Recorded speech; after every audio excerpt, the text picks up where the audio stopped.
欢迎回来。周二上午，外交部发布消息，国家主席习近平将于5月19日在北京通过视频连线，同俄罗斯总统普京共同见证两国核能合作项目开工仪式。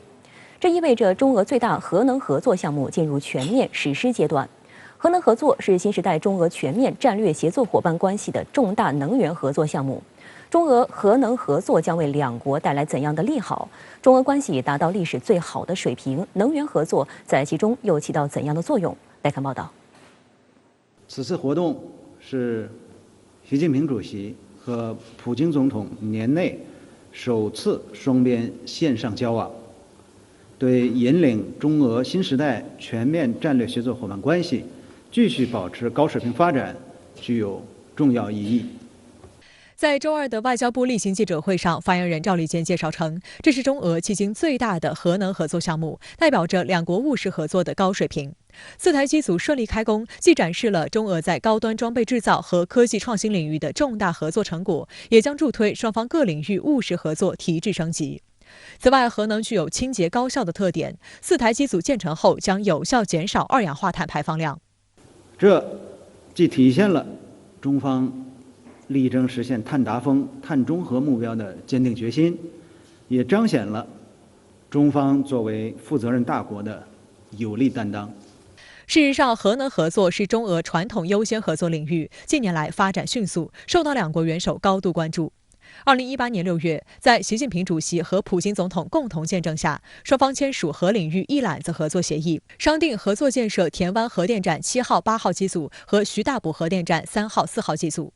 据了解，位于辽宁的徐大堡核电项目和位于江苏的田湾核电项目均由中核集团开发。中核集团是国内核电开发龙头企业，也是中国唯一拥有完整核燃料循环产业的企业。我想呢，在现在这个时间节点上，中俄双方来展开这样的合作，也确实有着更深刻的意义因为在这个疫情的情况下，很多其他的国家实际上都是奉行一种自私自利，甚至是以邻为壑这样的政策。但是呢，中俄双方呢恰恰相反反而是加强了各领域的合作。俄罗斯是世界上最大的核能生产国之一。2018年，俄罗斯核电站总发电量已占全国发电量的18.7%。核电技术出口是俄罗斯的国家战略，由外交部亲自负责在国外推广俄式核技术。根据合同约定，中俄将在田湾和徐大堡厂址合作建设4台 VV-1200型3代核电机组。VV-1200是俄罗斯目前在海外主推的3代核电技术。中俄这个核能合作不仅仅是能源合作，它实际上更重要的是一个科技的合作。中俄核能合作呢，其实起步还是挺早的。我们在这个90年代中期就逐步进行了这个核能方面的合作包括共同的这个研发快堆的技术包括大亚湾等等的一系列机组的这样的合作的项目都是有序的展开。那么现在呢，中俄这个核能合作又进一步也标志着中俄这个科技合作确实在迈向一个新的阶段。